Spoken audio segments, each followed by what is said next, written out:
Shalom jemaat Tuhan, kembali lagi kita bersyukur sama Tuhan karena kita masih sekali lagi diberi kesempatan untuk beribadah bersama.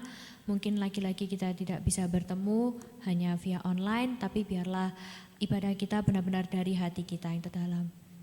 Saya mengundang jemaat Tuhan untuk bersatu sejenak karena kita mau mencari Tuhan bagaikan tanah kering yang merindukan air. Mengalirlah kuasa Roh Kudus di tempat ini, menjamah setiap kita.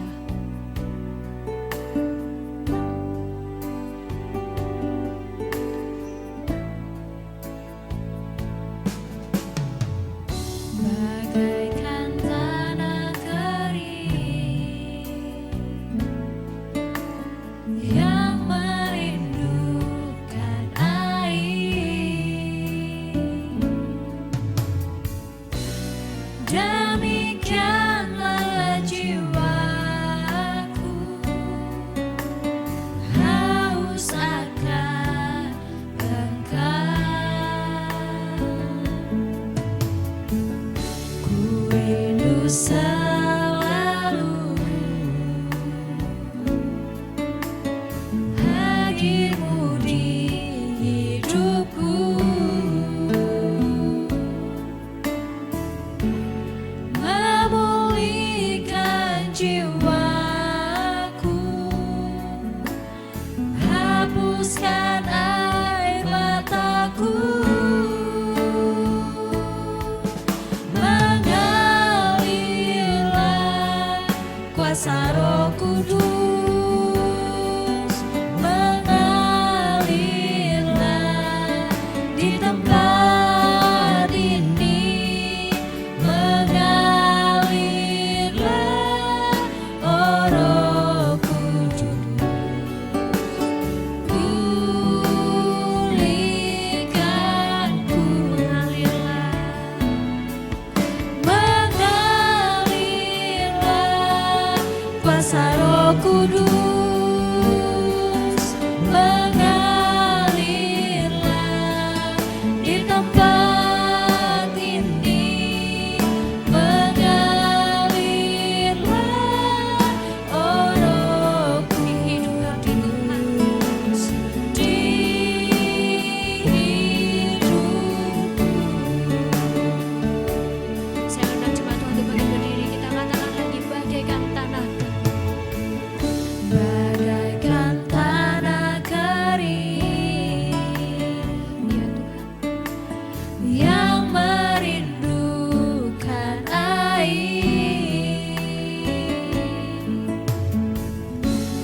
demikianlah jiwaku haus akan Engkau.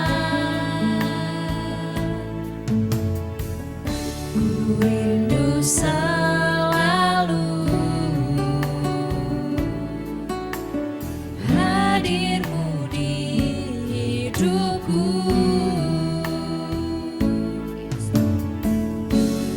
memulihkan jiwa.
Jemaat Tuhan bangkit berdiri. Beribadalah kepada Tuhan dengan sukacita. Datanglah ke hadapannya dengan sorak-sorai. Ketahuilah bahwa Tuhanlah Allah, Dialah yang menjadikan kita dan punya Dialah kita, umatnya dan kawanan domba gembalaannya. Kebaktian kita pada pagi hari ini didirikan dan dimulai di dalam nama Allah Bapa, Allah Putra dan Allah Roh Kudus. Turunlah atas kita sekalian berkat, anugerah dan pertolongan dari Allah Tritunggal. Amin. Jemaat Tuhan dipersilakan duduk kembali. Kita mau lebih lagi masuk di dalam hadirat Tuhan. Kita tahu bahwa Tuhan kita adalah Tuhan yang sudah mengampuni setiap kita. Tapi seringkali mungkin kita lalai. Kita seringkali tidak mengampuni orang yang bersalah sama kita. Seringkali kita hanya melupakan masa lalu, tapi tidak berdamai dengan masa lalu kita. Saya mengundang setiap jemaat untuk benar-benar lebih sungguh mengampuni. Saya undang jemaat Tuhan untuk berdoa secara pribadi, minta pertolongan Tuhan untuk mengampuni. Tidak mudah untuk mengampuni, tapi Tuhan ingin kita benar-benar mengampuni setiap orang yang sudah bersalah sama kita, seperti Tuhan sudah mengampuni kita. Kita tahu kuasa Tuhan lebih besar menolong setiap kita. Mengampuni lebih sungguh.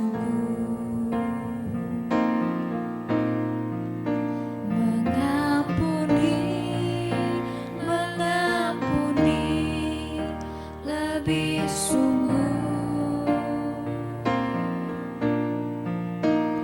Tuhan lebih dulu mengampuni kepadaku, mengampuni lebih sungguh. Kita katakan lagi,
sama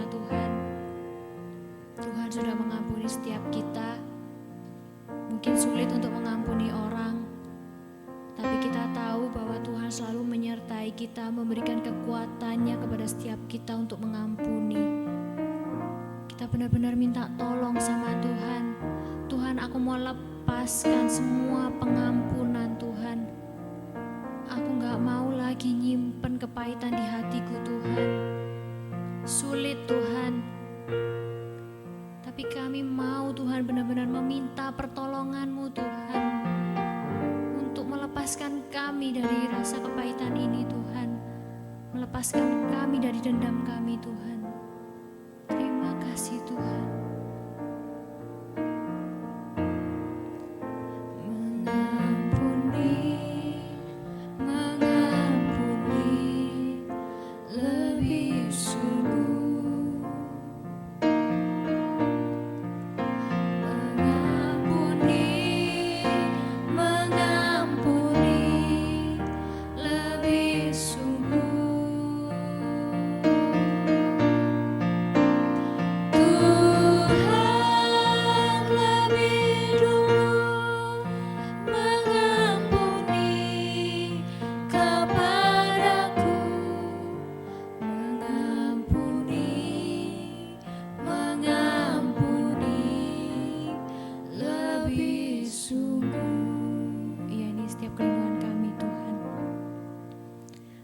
Mazmur 23 ayat 4, sekalipun aku berjalan dalam lembah kekelaman, aku tidak takut bahaya, sebab Engkau besertaku, gadamu dan tongkatmu itulah yang menghibur aku. Shalom, ya ada sukacita, amin. Saya undang jemaat Tuhan untuk bangkit berdiri karena kita tahu bahwa Tuhan Yesus baik, sungguh amat baik untuk setiap kita. Dari sekarang sampai selama-lamanya. Tiada berkesudahan kasih setiamu Tuhan. Sambil kita tepuk tangan, kita bersorak untuk Tuhan, kita bergerak bagi Tuhan. Karena selalu baru rahmat Tuhan di setiap hidup kita. Tiada berkesudahan kasih setiamu Tuhan, selalu baru rahmat-Mu bagiku. Hari berganti hari, tetap kulihat kasih-Mu, tak pernah berakhir di hidupku. Tuhan Yesus baik, sungguh amat baik, untuk selama-lamanya. Tuhan Yesus baik, kita katakan Tuhan Yesus baik, Tuhan Yesus baik, sungguh amat baik, untuk selama-lamanya. Tuhan Yesus baik, Tiada berkesudahan. tiada berkesudahan kasih setiamu Tuhan, selalu baru rahmat-Mu bagiku.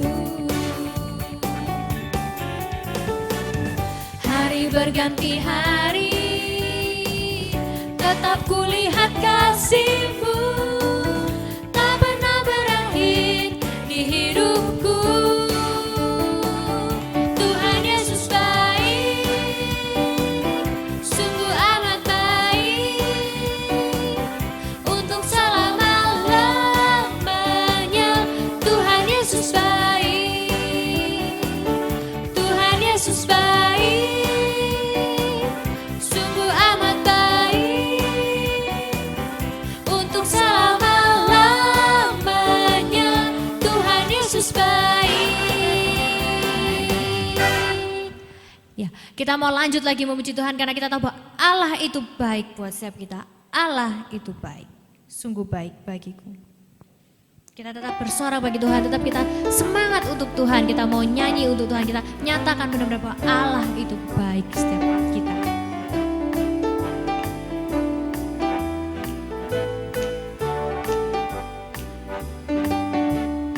Allah itu baik, sungguh baik bagiku, ditunjukkannya kasih setianya Dia menyediakan yang ku perlukan, menyatakan kebaikan, menyatakan kebaikan, menyatakan kebaikannya padaku. Kasih setianya tak pernah berubah, dulu, sekarang, dan selamanya. Ajaiblah kuasa dalam namanya, Yesusku luar biasa. Allah itu baik, Allah itu baik, sungguh baik bagiku. Ditunjukkannya kasih setianya, Dia menyediakan yang ku perlukan, menyatakan kebaikan, menyatakan kebaikan, menyatakan kebaikannya padaku. Kasih setianya tak pernah berubah, dulu, sekarang, dan selamanya. Ajaiblah kuasa dalam namanya, Yesusku luar biasa. Sorak-sorai bagi Tuhan. Jemaat Tuhan dipersilakan duduk kembali. Kita akan siapkan hati kita untuk mendengarkan kebenaran firman Tuhan. Mari kita siapkan hati kita. Kita nyatakan, Tuhan, ketika hatiku telah disakiti, ajari kami Tuhan, beri kami hati yang mengampuni. Ketika hidup kami telah dihakimi, mungkin Tuhan kami merasa ini bukan salah kami merasa bahwa Tuhan ini gak adil, tapi berikan kami hati Tuhan yang mengampuni, mengasihi Tuhan. Ampuni kami Tuhan jika kami tidak mampu Tuhan, pada Engkau lebih dulu mengampuni setiap kami Tuhan. Ketika hatiku telah disakiti, ajarku memberi hati mengampuni. Ketika hidupku telah dihakimi, ajarku memberi hati mengasihi.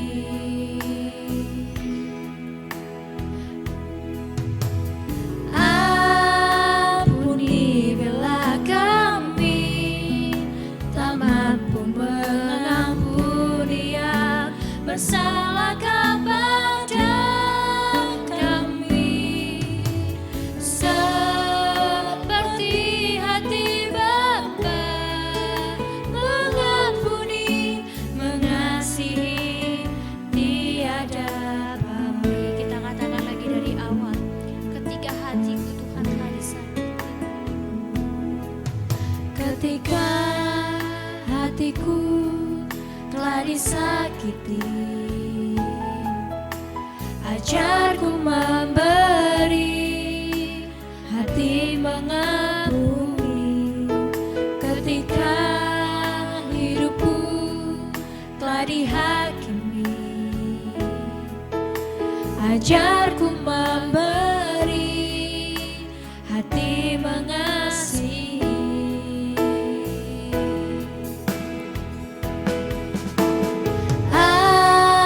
Ampuni bila kami tak mampu mengampuni yang bersalah kepada kami, seperti hati Bapa mengampuni, mengasihi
Shalom dan selamat pagi jemaat GKKA Poto Chandra.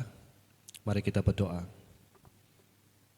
Bapa yang di surga, kami bersyukur pagi hari ini kami bisa berkumpul walaupun kami tidak berada di satu tempat yang bersama. Kami bisa bersyukur, kami bisa memuji dan menyembah Engkau di sini Tuhan.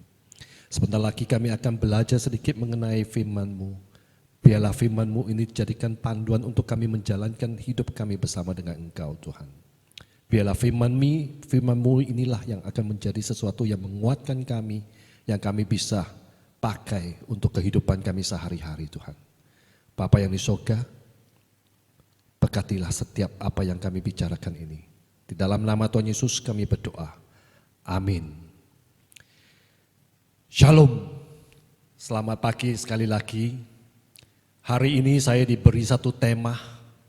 Menurut saya tema ini adalah suatu tema yang gampang dibicarakan, tetapi sangat sulit untuk dilakukan. Bahkan karena sulit itu dilakukan, banyak orang termasuk saya juga dulu tidak mau melakukan ini. Tema pagi hari ini, hati yang mengampuni. Hati. Umumnya kalau kita di Indonesia ini kalau ditanya di mana hati Anda, seringkali kita mengatakan hati di tangan di sini. Tapi kalau mengikuti ilmu medis, yang di sini itu bukan hati, yang di sini itu adalah jantung. Kalau ikut ilmu medis, hati itu adalah sebuah kelenjar yang terbesar dalam tubuh kita. Letaknya kira-kira di daerah sini, tepatnya di bawah diafragma. Dan fungsinya itu adalah sebagai satu alat ekskresi. Itu untuk membantu pecahkan beberapa senyawa yang sebenarnya kalau tidak dipecahkan itu bisa menjadi racun dalam tubuh kita. Itu menghasilkan amonia, urea, bahkan asam urat dalam tubuh kita. Nah fungsi ini dia bisa proses ini memecahkan senyawa racun ini. Nah inilah yang kita kenal dengan nama detox. Jadi menurut saya, hati ini adalah suatu organ yang terpenting Tuhan taruh dalam tubuh manusia. Jadi, tapi hati yang saya mau bicarakan itu bukanlah suatu organ manusia. Yang saya mau bicarakan pagi hari ini adalah suatu bagian rohani. Hati di mana emosi, keinginan, kehendak, bahkan intelek kita berada. Hati rohani ini sebenarnya sudah terlihat sejak awal ketika kita dicipta menurut gambar dan rupa Tuhan. Dan Tuhan juga dikatakan memiliki hati. Ya, yang pastinya bukan hati organ fisik yang berada dalam tubuh manusia. Tuhan memiliki hati yang dapat dihancurkan, dapat dirosakkan oleh dosa-dosa kita. Itu hati Tuhan, hatinya. Nah, Tuhan itu mencari orang-orang yang hatinya itu mencari hati Tuhan. Pencarian hati Tuhan inilah yang dipuji dan Tuhan sendiri cari orang-orang seperti ini. Kita tahu Daud adalah seorang gembala. Dan dia dipuji oleh Tuhan karena memiliki hati yang seperti itu. Hati yang mencari Tuhan. Ya, kita bisa melihat kesaksian Tuhan sendiri di Kisah Para Rasul di pasal 13 ayat ke-22. Bagian B, Tuhan berkata begini. Aku mendapat Daud bin Isai, seorang yang berkenan di hatiku dan yang melakukan segala kehendakku. Bahasa Inggrisnya mengatakan, a man after my own heart. Orang yang hatinya mencari hati Tuhan. Tapi sayangnya dalam kondisi alamiah kita, yaitu kondisi yang sudah jatuh dalam dosa, kondisi yang berdosa, hati manusia ini jauh sekali dari hati Tuhan. Hati manusia ini sudah jahat, penuh dengan tipu daya, penuh dengan pengkhianatan. Begitu jahat dan bahayanya kadang-kadang kita sendiri aja tidak bisa yakin dan percaya pada hati kita sendiri. Tapi tidak demikian dengan Tuhan. Tuhan itu mengetahui hati manusia dengan jelas sekali. Seperti yang dicatat oleh Yeremia di pasal 17 ayat 9 sampai 10. Betapa liciknya hati, lebih licik daripada segala sesuatu. Hatinya sudah membatu, siapa yang dapat mengetahuinya? Aku Tuhan, firman Tuhan, yang menyelidiki hati, yang menguji batin untuk memberi balasan kepada setiap orang yang setimpal dengan tingkah langkahnya, setimpal dengan hasil perbuatannya. Lihat, hati manusia Tuhan tahu itu licik, lebih licik dari segala sesuatu, dan Tuhan minta kita selidiki hati kita sendiri. Bahkan Tuhan Yesus sendiri mengatakan hati manusia begini, di Markus pasal 7 ayat 21 sampai 23. Sebab dari dalam, dari hati orang timbul segala pikiran jahat, pencabulan, pencuri, pembunuhan, penjinahan, keserakahan, kejahatan, kelicikan, hawa nafsu, iri hati, hujat, kesombongan, kebebalan. Semua hal-hal jahat itu timbul dari dalam dan menajiskan orang. Lihat, kondisi hati manusia itu begitu parahnya. Ada jahat, iri hati, kelicikan, semua ada di dalam situ. Termasuk hati yang sulit mengampuni. Kondisi hati manusia yang begitu parahnya. Bagaimana kita bisa mengampuni? Bagaimana kita bisa mencari hati Tuhan? Yang kita perlukan, yang kita butuhkan, yaitu adalah suatu atau satu hati yang baru. Suatu hati yang baru yang dijanjikan oleh Tuhan dalam Yehezkiel pasal 36 ayat ke-22. Ku berikan hati yang baru dan roh yang baru. Kita perlu hati yang baru. Dan itu yang diminta oleh Daud. Di Mazmur 51 ayat Mazmur pasal 51 ayat ke-12. Jadikanlah hatiku tahil ya Allah. Dia minta itu. Salah satu cara yang pertama supaya kita punya hati yang bisa mengampuni adalah kita mau datang kepada Tuhan dan minta Tuhan merubahkan hati kita. Menjadikan hati kita adalah satu hati yang baru. Dan anaknya Raja Daud, Salomo berkata, jagalah hatimu dengan segala kewaspadaan, karena dari situ terpancar kehidupan. Kita perlu suatu hati yang baru. Karena dalam kondisi alamiah, kondisi yang sudah jatuh dalam dosa, hati kita hati yang jahat, hati yang penuh dengan kelicikan.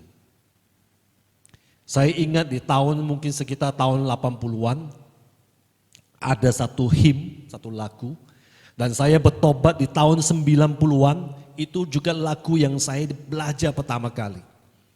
Lagu ini dalam bahasa Inggris dan bahasa Indonesia juga ada. Lagu ini berkatakan begini, sangat-sangat simple, hanya 4 garis. Ubah hatiku seperti salju, ubah hatiku seperti dirimu. Engkau penjunangku tanah liat, bentuk jadikan itu doaku. Tuhan diminta kita berdoa untuk punya hati yang baru dan hanya Tuhan yang bisa merubahkan hati kita. Hati seorang Kristen adalah hati yang berubah. Tetapi bukan apa yang merubahkan kita, melainkan siapa yang merubahkan kita. Dan siapa itu adalah Tuhan sendiri. Dia adalah penjunang yang membentuk kita menjadi hati yang mencari Tuhan, hati yang bisa dan sanggup mengampuni. Perubahan seperti ini kita sebut sebagai perubahan transformasi. Yang berarti diubah dari apa kita dulu yang bukan, sekarang menjadi apa yang Tuhan serukan bagi kita. Sebuah perubahan yang dimulai dari dalam dan kemudian bisa dilihat dan dirasakan oleh orang-orang lain. Hal yang pertama yang kita perlu adalah sebuah hati yang baru. Dan yang bisa memberi dan merubah hati kita menjadi hati yang baru itu Tuhan sendiri.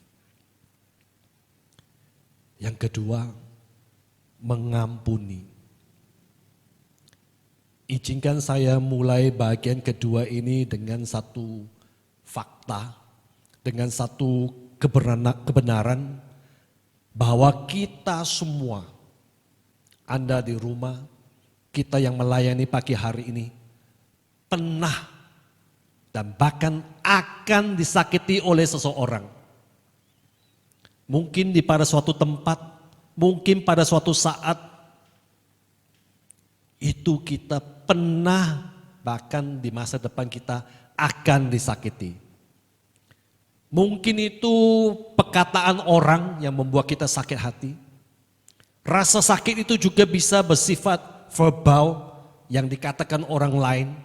Atau mungkin orang mengejek kita, mengolok-olok kita. Mungkin itu juga bisa non-verbal. Seperti yang sering kali terjadi. Biasanya itu terjadi karena orang-orang dekat kita. Mereka ini ingkar janji. Mereka mengkhianati kita. Mereka melakukan ketidaksetiaan kepada kita. Kita semua pernah bahkan akan merasakan disakiti. Tapi Tuhan menawarkan pengampunan yang tidak terbatas. Dan memberitahu bahwa kita juga perlu melakukan hal yang sama. Dalam Alkitab ada satu kisah di mana Petrus datang kepada Yesus dan dia bertanya, berapa kali kita harus mengampuni orang yang salah terhadap kita? Ya waktu itu Yesus menjawab 70 kali 7. Di sini saya belajar bahwa Yesus sebenarnya bukan sedang berkatakan kita harus mengampuni sebanyak 490 kali. Bukan. Tetapi harus mengampuni selama masih dibutuhkan pengampunan itu mengakar dalam hati kita. Kita perlu mengampuni selama masih dibutuhkan pengampunan itu mengakar dalam hati kita. Itu yang diperlukan. Jadi terus menerus tanpa terbatas seperti Tuhan. Dalam pengampunan poin yang pertama yang saya mau sampaikan bersama mengatakan begini. Pengampunan bukan perasaan. Tetapi pengampunan ini adalah suatu pilihan. Dalam Matius 18 pasal 18 ayat ke-35 Yesus memberitahu kita begini. Maka Bapakku yang di surga akan berbuat demikian juga terhadap kamu apabila kamu masing-masing tidak mengampuni saudaramu dengan segenap hatimu. Sekarang saya mau menjelaskan sesuatu tentang pola pikir Ibrani, pola pikir orang Yahudi. Anda melihat bahwa orang Yahudi memikir dan mereka punya pola pikir itu bahwa hati itu bukan pusat emosi. Hati itu juga pusat kecerdasan, pusat keinginan, pusat kehendak. Itu adalah cara pola pikirnya orang-orang Yahudi. Makanya Yesus bertulis tentang segenap hatimu. Di sini Yesus bukan bicara tentang emosi. Dia bicara tentang suatu keinginan, suatu kecerdasan. Dan di sini dia mengajar bahwa pengampunan adalah pilihan. Kita bisa mengambil keputusan untuk mengampuni atau tidak mengampuni. Itu adalah pilihan kita. Dan kita tahu dan kita belajar orang yang tidak bisa mengampuni itu bisa menimbulkan banyak persoalan di belakangnya. Terlepas dari persoalan tentang hubungan antara dia dengan ada orang yang melakukan kesalahan. Orang yang tidak bisa mengampuni juga secara medis dibuktikan dari penyelidikan dokter-dokter bahwa itu juga bisa merosot kesehatan. Sehingga kualitas kehidupan seseorang yang tidak bisa mengampuni itu juga merosot. Jadi mengampuni terlepas apakah ada suatu perintah dari Tuhan atau tidak. Kita juga harus mengampuni supaya emosi kita, perasaan kita, intelek kita, kecerdasan kita tidak merosot karena kita tidak bisa mengampuni. Saya mau mengatakan pengampunan itu bukan berarti menyangkal seseorang telah melakukan salah terhadap kita atau Anda.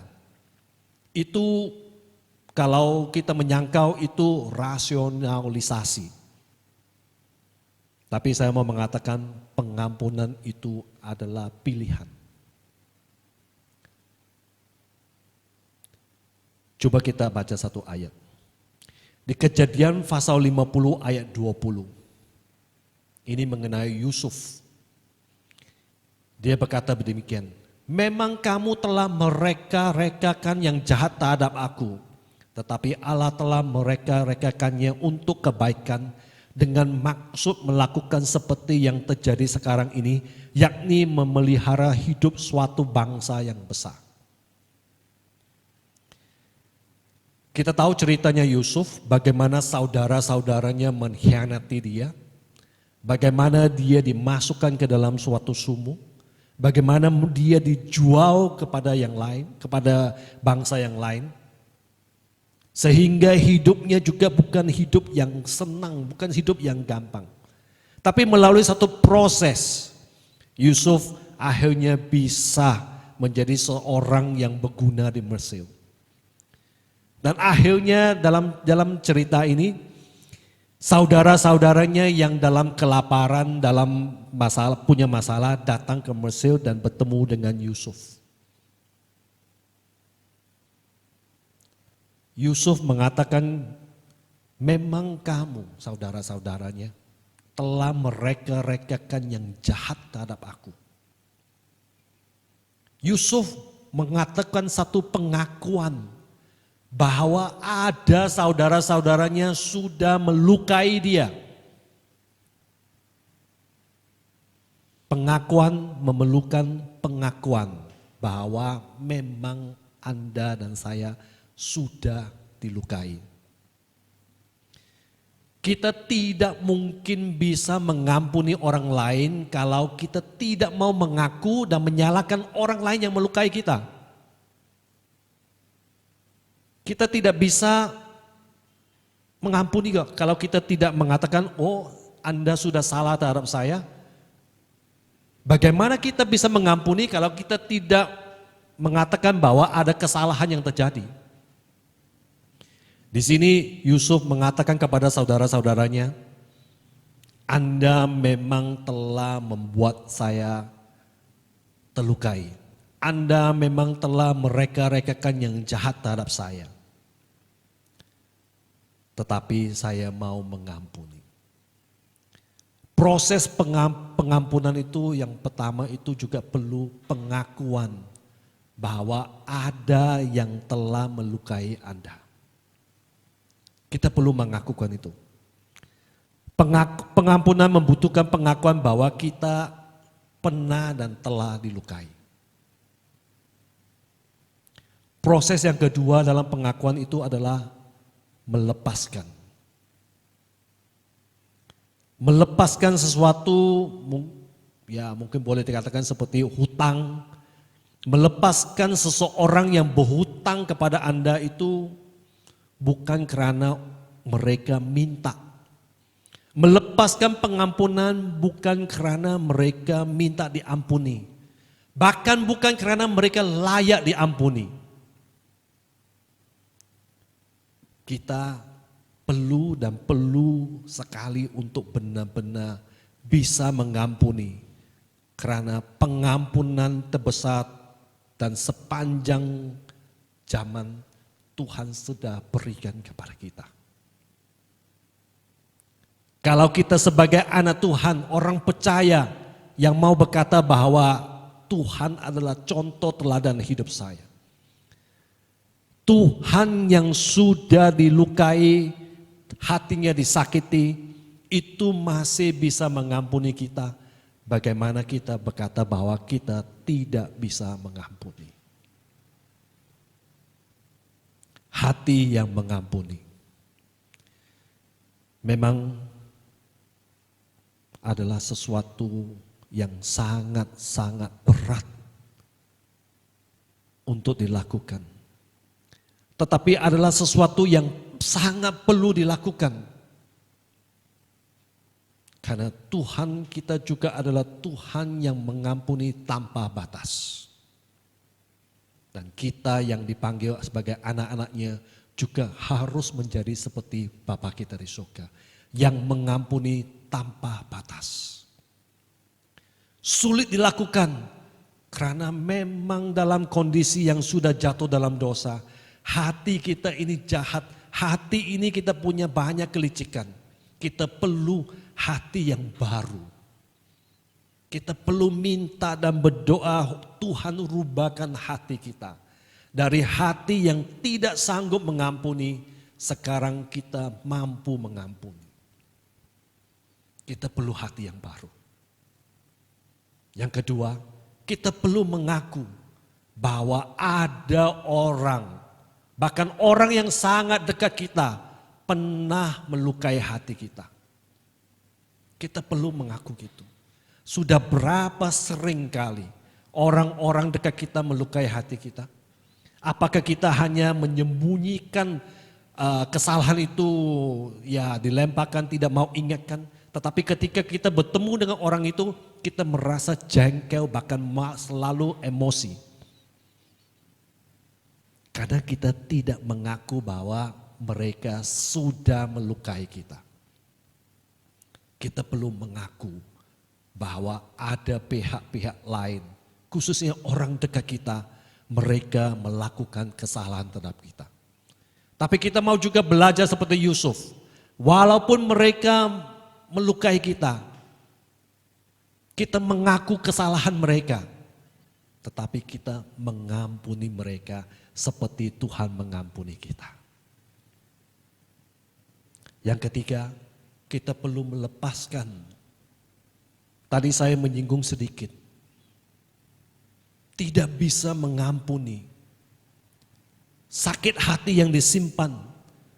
Itu secara medis sudah terbukti. Kualitas kehidupan, kesehatan itu merosot karena ada kesakitan hati dalam diri seseorang.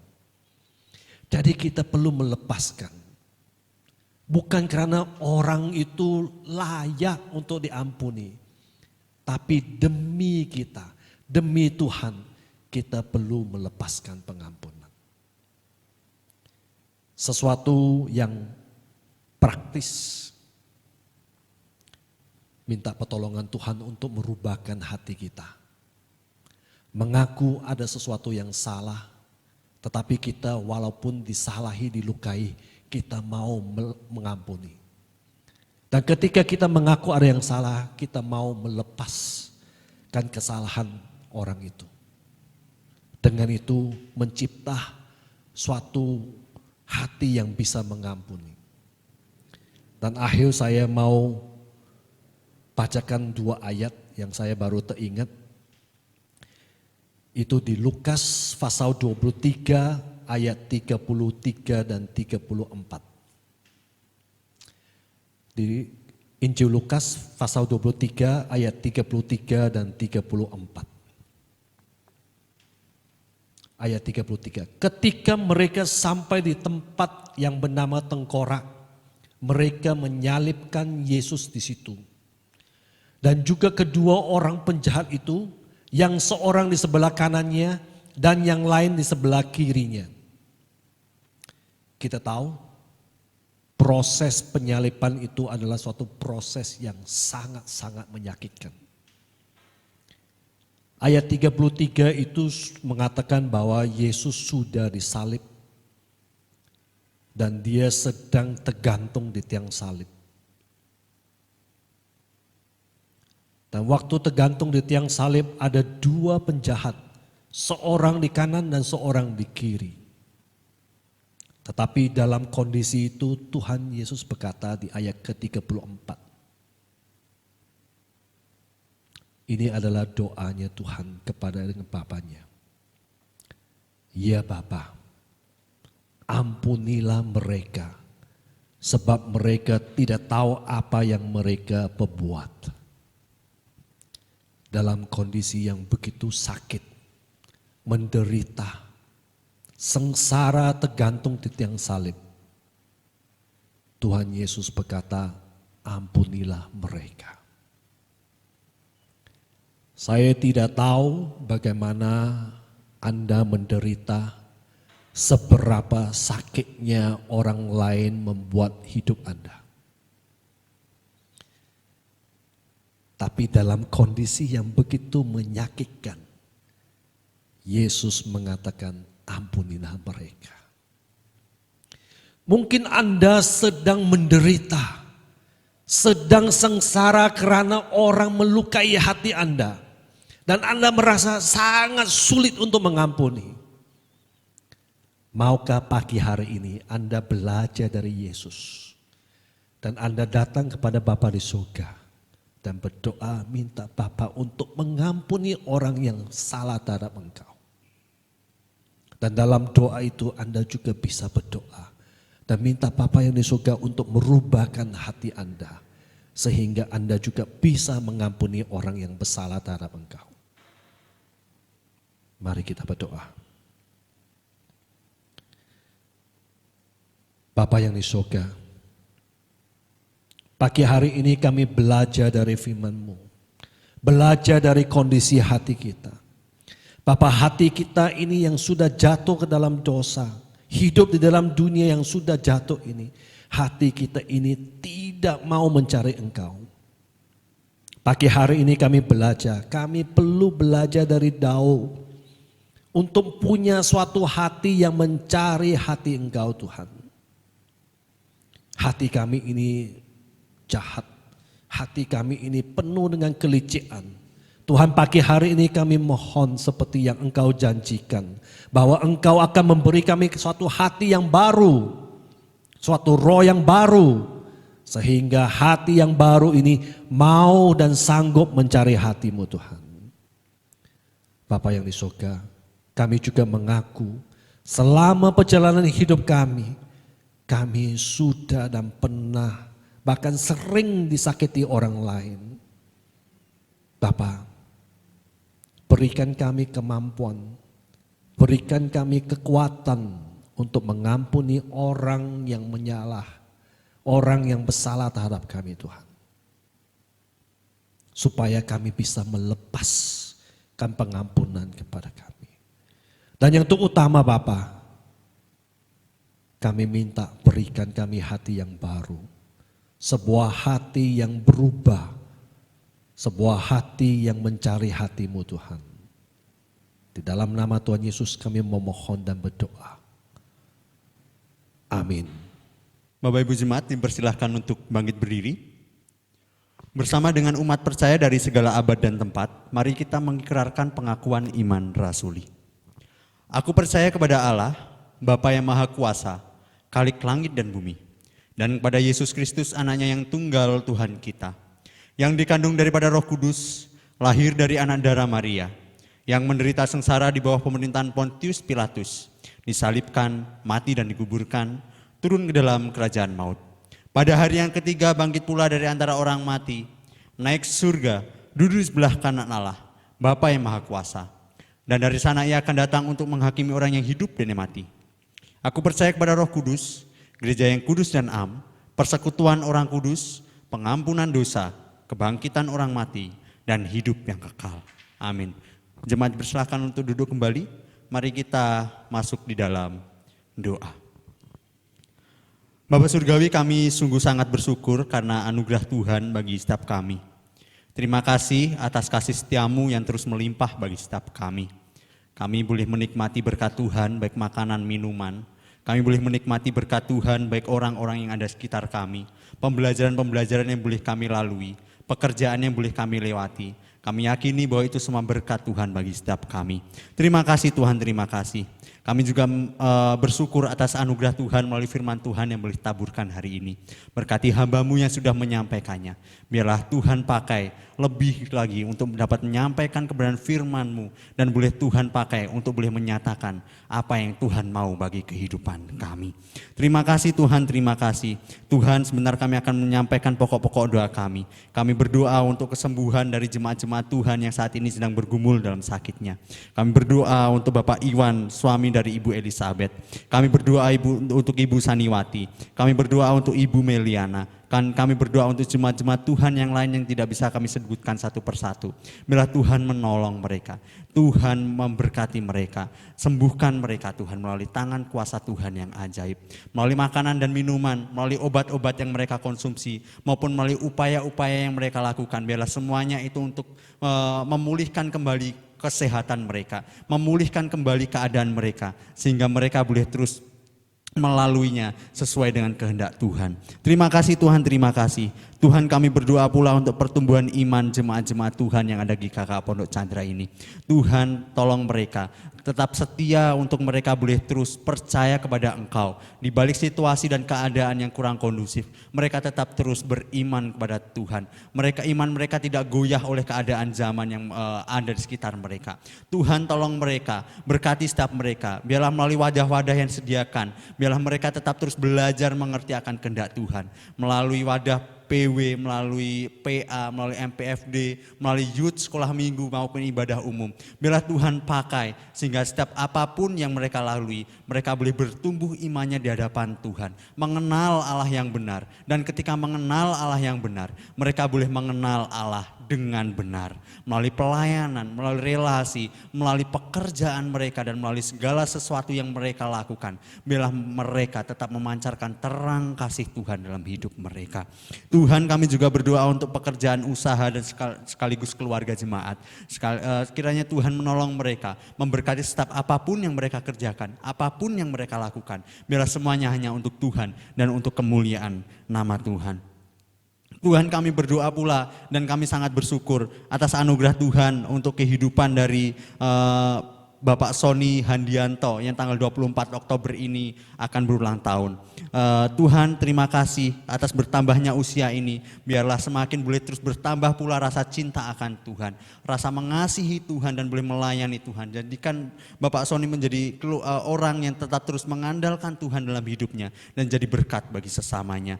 Tuhan, terima kasih. Tuhan, terima kasih.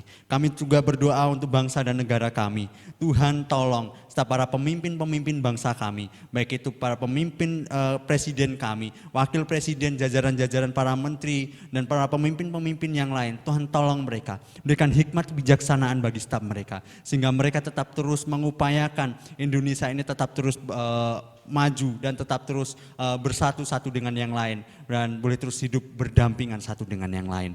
Terima kasih Tuhan, terima kasih. Dalam upaya penanggulangan virus COVID-19 ini, biarlah Tuhan pakai setiap mereka untuk mereka boleh terus memberikan solusi-solusi bagi setiap kami, anjuran-anjuran, perintah-perintah bagi setiap kami untuk kami boleh taat sehingga kami bisa memutuskan mata rantai dari virus corona ini. Terima kasih Tuhan, terima kasih. Berkati setiap kami semua, berkati setiap para pemimpin bangsa-bangsa kami. Tuhan, kami juga berdoa untuk persembahan kami yang akan kami berikan pada hari ini. Biarlah Tuhan pakai persembahan ini menjadi alat kemuliaan nama Tuhan bagi gereja kami di tempat di mana kami boleh terus mengenal Tuhan dan melayani Tuhan. Terima kasih Tuhan, terima kasih. Kami serahkan pokok-pokok doa ini dalam tangan kuasa-Mu. Biarlah semuanya hanya kehendak Tuhan yang terjadi dalam doa-doa kami dan permohonan kami. Demi Kristus Yesus kami bersyukur dan kami berserah. Amin. Sungguh kebenaran firman Tuhan yang sangat memberkati setiap kita. Saya undang jemaat untuk mempersiapkan persembahan yang terbaik bagi Tuhan. Mari kita berikan yang terbaik bagi Tuhan. Bagi jemaat yang memiliki kerinduan untuk memberikan persembahan tapi tidak bisa transfer, bisa menghubungi Kak Daya ataupun Kak Wika. Dan bagi yang bisa transfer, bisa mentransfer di rekening di bawah ini. Sampai kita nyanyikan, berbahagialah orang yang takut padamu. Berbahagialah orang yang takut padamu. Berbahagialah orang yang setia padamu. Dia akan menikmati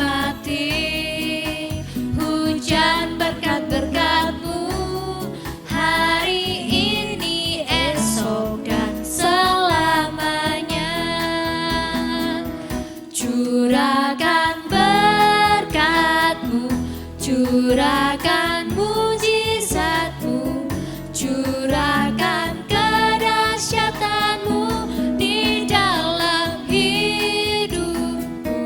Curahkan kasih-Mu, curahkan kuasa-Mu, curahkan kemuliaan-Mu, oh Yesusku.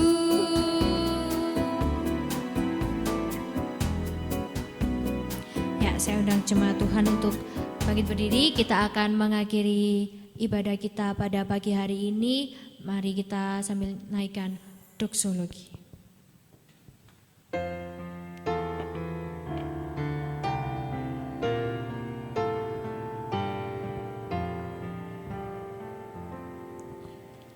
Puji Allah Bapa Putra, puji Allah Roh Kudus, ketiganya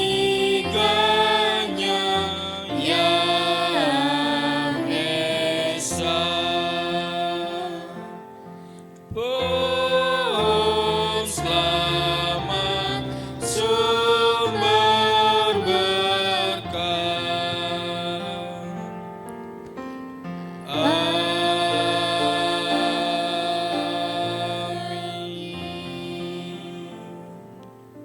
Mari kita pulang, kita arahkan hati kita terima berkat daripada Tuhan. Tuhan memberkati kita dan melindungi kita. Tuhan menyinari wajahnya kepada kita dan memberi kita kasih karunia.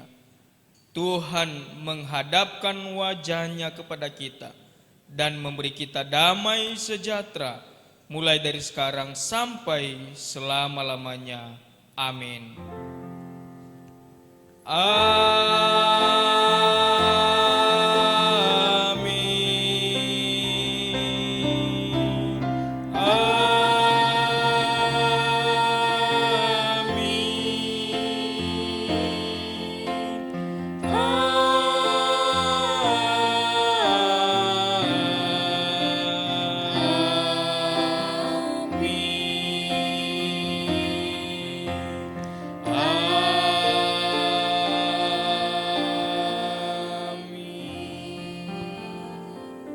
Ibadah kita selesai, Tuhan memberkati. Silakan duduk, doa teduh.